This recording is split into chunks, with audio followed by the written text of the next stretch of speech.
இன்னைக்கு நம்ம என்ன பார்க்க போறோம் சொல்லி பார்த்தோம்னா, கோயில் வாயில் படியை மிதிக்கக்கூடாது என்று சொல்வது ஏன்? கோயில் வாசப்படிய அப்படி தாண்டி தான் போணும். அத மிதிச்சு போகக்கூடாதுன்னு சொல்றா இல்லையா? இதற்கான காரணம் என்ன? அப்படிங்கிறத தான் பார்க்க போறோம்.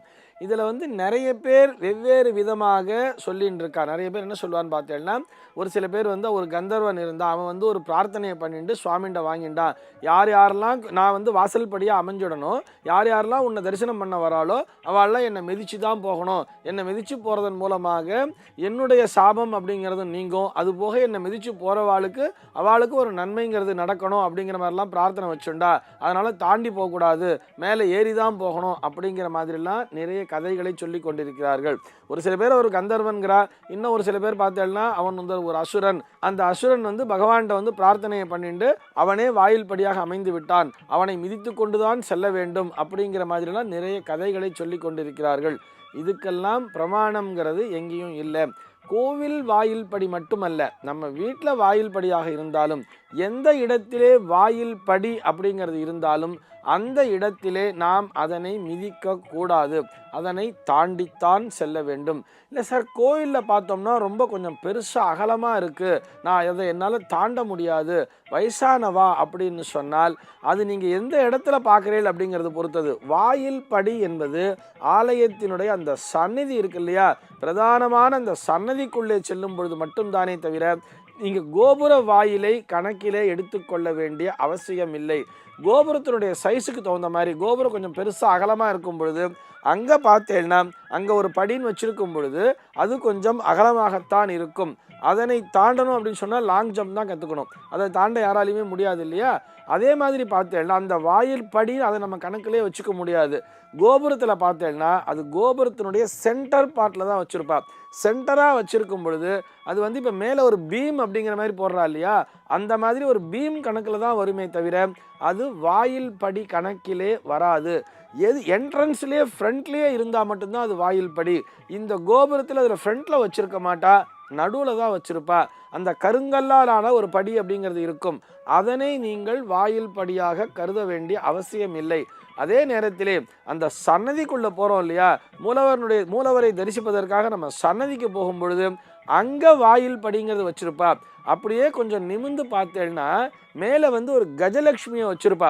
எல்லா ஆலயங்களிலுமே இந்த கஜலட்சுமியை நீங்கள் பார்க்கலாம். அந்த வாயில் படிக்கு நேராக அந்த சன்னதியில் பார்த்தேன்னா மேலே கஜலட்சுமியினுடைய உருவமானது பொறிக்கப்பட்டிருக்கும்.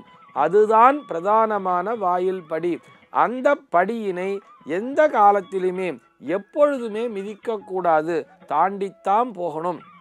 முடிஞ்சால் நமஸ்காரம் பண்ணிட்டு கூட போகலாம். ஆனால் கூட்டமாக இருக்கும்போது நம்மளால் குனிஞ்செல்லாம் நமஸ்காரம் பண்ண முடியாது, பின்னாடி வர்றதால மிதிச்சிருவா. இன்னொன்று நமக்கு ஒரு அசௌகரியமாக இருக்கும் இல்லையா, அதனால் அதை தாண்டி தான் போகணும்னு சொல்கிறது. இது எதனாலேன்னு சொன்னால் துவாரஸ்ரீ மகாலட்சுமியை நமஹா அப்படின்னு சொல்லி தான் அந்த இடத்துல ஆவாகனம் பண்ணி வச்சிருப்பா.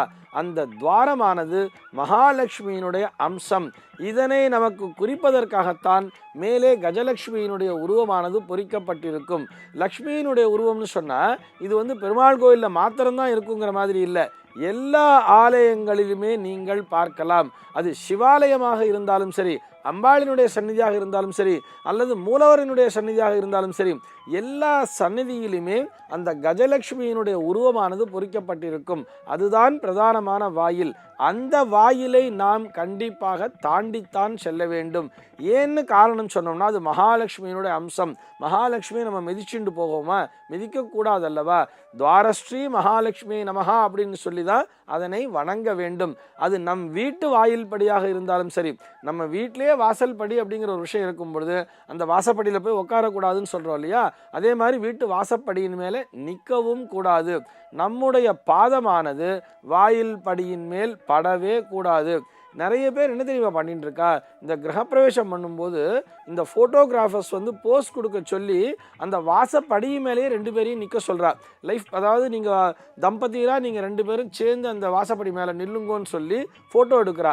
இது ரொம்பவும் தப்பு.